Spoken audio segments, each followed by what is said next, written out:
supplement should I take for this? If you coach for any length of time, that question's coming, probably this week, and how you answer it is one of the cleanest scope tests in this whole profession. Not because supplements are dangerous to talk about, but because the conversation splits into two halves and only one of them is yours. Now stay with me, because the answer is not never talk about supplements. You can talk about them. You just have to know which half you own. Supplements feel harmless to discuss because nobody needs a prescription. They sit on a shelf at the grocery store between the vitamins and the protein bars. There's no gatekeeper, no pharmacist window, no chart. But the over-the-counter describes how something is purchased. It says nothing about who gets to select it as an intervention for a specific person with a specific health concern. And those are two different questions. And the second one is where scope lives. In a growing number of states, recommending supplements for a health condition can fall under nutrition practice laws. That's the same territory as medical nutrition therapy. And that means that the recommendation itself, not the product, is the regulated act. The bottle is over the counter. The sentence that pairs it with her condition is not. I want to show you a slide. Here's the line, and it's the same line that runs through everything that I teach. You can name, describe, and educate freely. You cross it when you claim to treat a condition, direct a medical decision, or promise an outcome. Now, in a supplement conversation, that sorts cleanly. Reading a label out loud is education. Explaining what magnesium is and what researchers are studying it for is education. Describing why different forms of the same mineral behave differently is education. But choosing her dose is not education. Telling her which brand will solve her sleep is not education. Pairing a supplement with her symptom and sliding it across the table is not, no matter how gently you slide it. Now, if the two columns ever blur, one question unblurs them. Who chose the intervention? If she came to you already holding the magnesium, already curious, and you helped her to build the questions to bring to her provider, she chose. You educated around her choice, and that's coaching. If she said, I cannot sleep, and you reached for a supplement, you chose. You selected an intervention for a health complaint. And there's a word for that, and it is not coaching. And hear this part, because it catches the most well-intentioned coaches that I know. Saying, talk to your doctor first is not a permission slip when you were the one who selected the intervention.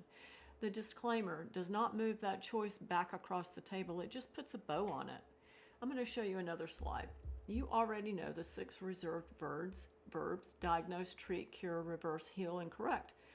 In supplement conversations, they rarely show up in uniform. They dress casual, like this will heal your gut lining. This is a treatment claim in wellness clothes.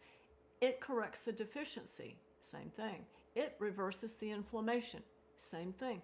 And watch the 2 words that hide: fix and manage. This fixes your cortisol sounds like encouragement. It's an outcome promise attached to a product, and both the licensing board and the FTC read it exactly that way. The algorithm reads it that way too, because scope-safe language and algorithm-safe language are the same language. Now, the piece that reframes all of it, especially if you've spent years at the bedside like I did. At the bedside, you never chose the supplement either. The provider ordered it, the pharmacist verified it, and your job, and it was skilled essential work, was giving it safely, watching the response, and educating the patient around the plan. The hospital never lent you the claim. The claim was never yours to pack. So nothing about leaving the bedside took anything away from you. The selection was always someone else's. And what you carried out the door is the part that is always with you, and it's yours, your assessment eye, the teaching voice, the ability to make a complicated plan make sense to a scared person. That transfers completely. Same rules in every room. Now let me show you one more slide.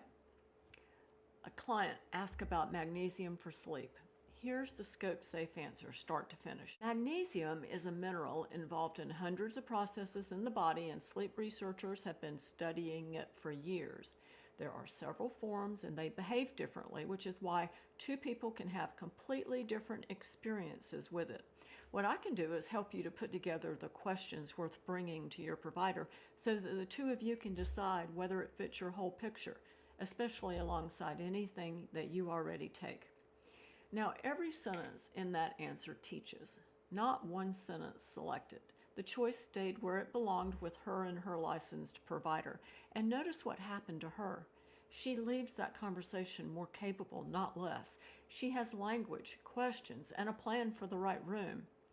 Education is not the consolation prize that you offer because you were not allowed to recommend.